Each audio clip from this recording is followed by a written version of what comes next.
আজি আমি আহিলো যোৰহাট জিলা সমিতিয়ে 2012 চনৰ পৰা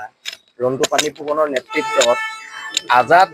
চৌধুৰী বুলি এজন বাংলাদেশী মূলৰ মানুহৰ দপদপনিৰ বিৰুদ্ধে বিল আছিল সেনাৰ এই সত্তাটোৱে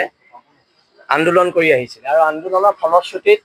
আমি তেখেতে অবৈধভাৱে দখল কৰি থকা মাটিডোখৰত যেটো ঘৰ বনাইছে ঘৰটো হাইকোৰ্টে ভাঙিবলৈ অৰ্ডাৰ দিছিল 2023 চনতে অৰ্ডাৰ দিলে কিন্তু এটা কোন ৰাজনৈতিক নেতাৰ পৃষ্ঠপোষকতাত এজন বাংলাদেশী মূলৰ মানুহে যোৰহাটৰ মিউনিসিপালিটিত ঠিকা পাইছে যোৰহাট টাউনত দপদপাই ফুৰিছে যোৰহাটত ঢাকাই পতিৰ সৃষ্টি কৰিছে তাক লৈ আমাৰ কিছুমান প্ৰশ্ন চৰকাৰলৈ আছে জাতি মাটিৰ ভেটিৰ কথা কোৱা চৰকাৰে আজাদ চৌধুৰীলে কিয় ভয় কৰে অসমৰ মুখ্যমন্ত্ৰী ডাঙৰীয়াই আজাদ চৌধুৰীলে ভয় কৰে নেকি আমাক তাক লৈ প্ৰশ্ন আছে অসমৰ গৃহ বিভাগে আজাদ চৌধুৰীলে ভয় কৰে নেকি তাক লৈ আমাৰ প্ৰশ্ন আছে এটা কথাটো হৈছে চৰকাৰে ব্যৱস্থা গ্ৰহণ কৰিব নে আজাদ চৌধুৰীৰ ওপৰত আমি আমাৰ ষ্টাইলত ব্যৱস্থা গ্ৰহণ কৰিম হেতু এটা তাত লৈ প্ৰশ্ন আছে কিন্তু আমাৰ হাতত পৰিলে দিগদাৰ আছে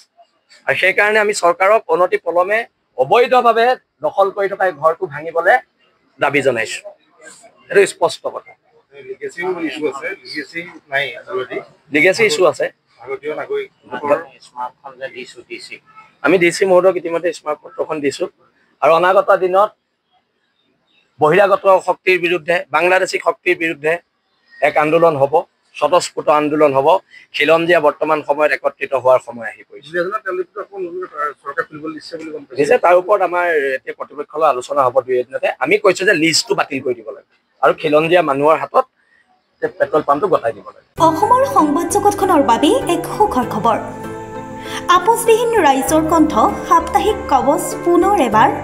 অসমৰ ৰাইজৰ মাজলৈ স্বত্বাধিকাৰী প্ৰণীতা কলিতাৰ দ্বাৰা প্ৰকাশিত আৰু আপোচবিহীন একাংশ নপুৰণি অভিজ্ঞতাপুষ্ট সাংবাদিকৰ দ্বাৰা প্ৰচাৰিত তথা eco printing press Guwahati Katabari গড়চুকত মুদ্ৰিত সাপ্তাহিক কবচ এতিয়া অসমৰ বিভিন্ন প্ৰান্তত উপলব্ধ আমাৰ ঠিকনা মুখ্য কাৰ্যালয় অসম ফৰেষ্ট স্কুল হৰিমন্দিৰ পথ গুৱাহাটী আৰু উপ কাৰ্যালয় Kalita market Bijoynagar Kamrup Assam mobile number হৈছে 9435114666 7002472813 আমাৰ ইমেইল আইডি হৈছে kobos2025@gmail.com